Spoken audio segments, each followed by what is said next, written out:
This is a 5K training program self-body analysis section. Please go through each one of these tests on yourself.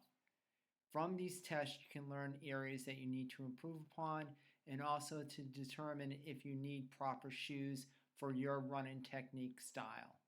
Thank you. The first thing we're going to start off in the self-body analysis section when it comes to running is talking about BMI. The lower your BMI, the better when it comes to running. Generally speaking, I want my clients' BMI to be below 25. I don't deter people over 25 from running, but it's a good thing to be below 25. A great place to start a self-body analysis before starting a running program is to look at your feet. Do you have a high arch? Do you have a flat arch? A great way to determine this is through a wet test. This is a great way to determine if you have a normal foot versus having a flat foot or a high arch. Flat foot and high arches can cause issues to your knees, your hips, and to your lower back. It's very easy to do. You wet your feet and then you step on a piece of paper to determine if you're flat-footed, high-arched, or normal foot.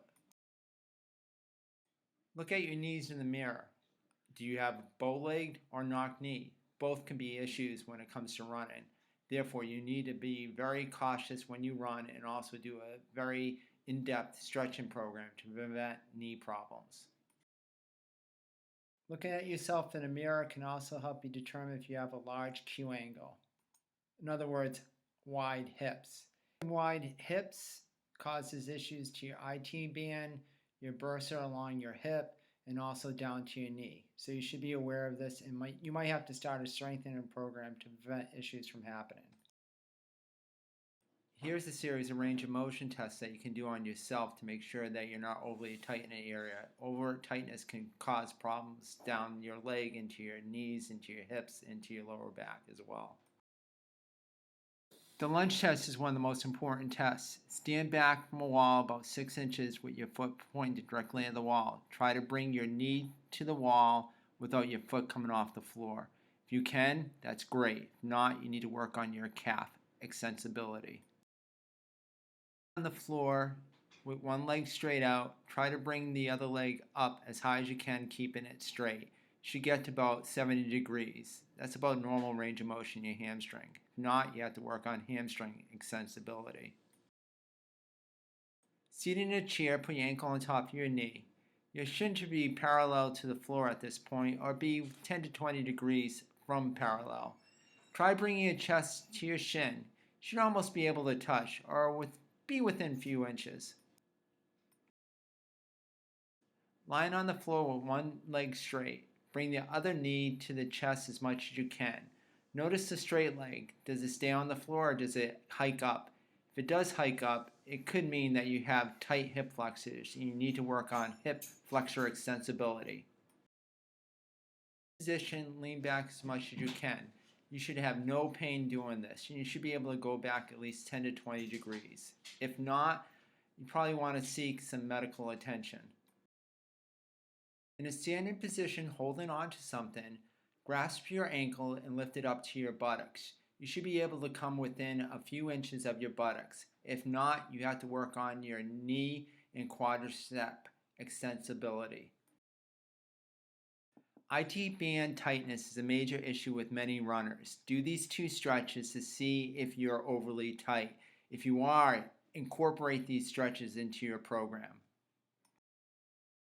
Stretch techniques that I showed you, it's very important to understand it. You have to incorporate this into your training, especially after. But I also recommend do it before to see if there's any problems existing in your musculature. Many times you don't know there's a problem that's existing without doing these stretches. Many runners develop knee pain because of weak glutes. This test here will help you understand if you have weak glutes. Another glute test is the sideline leg abduction test. You should be able to do 20 of these. That will be a sign you have strong enough lateral glute muscles. Many runners develop back, knee, and hip pain because they have a weak core. This series of 4 tests will help you determine if you have a weak core and also if you have weak glutes. And the great thing about these 4 tests are also exercises that I want you to do. Everyone can get benefit from having a strong core. Having weak calf muscles as well as weak dorsiflexors, the muscles in the front of your shin, can cause major problems. These two tests will help you understand if you have a weakness there, and they're also great exercises to do to prevent problems like shin splints and stress fractures. Lastly, in the self-body analysis, understand pain. Pain is a sign of dysfunction. It's a sign that something's wrong. Working through it will cause more problems and more pain.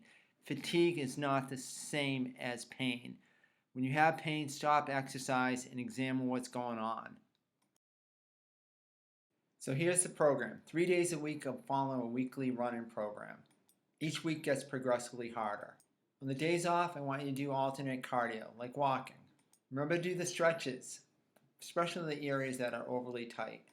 And incorporate your core exercises, your glute exercises as well. It presents a great series of stretches that you can do before and after any run program. It's very important when it comes to the hamstring stretch to keep your back straight. These are the support and exercise that develop the gluteal area as well as the core. Both are essential for good, clean, injury-free running, especially the glutes. Remember, they're the most powerful muscle used when we run. Drive from the glutes, from foot strike to toe off. Good luck with your training and happy running.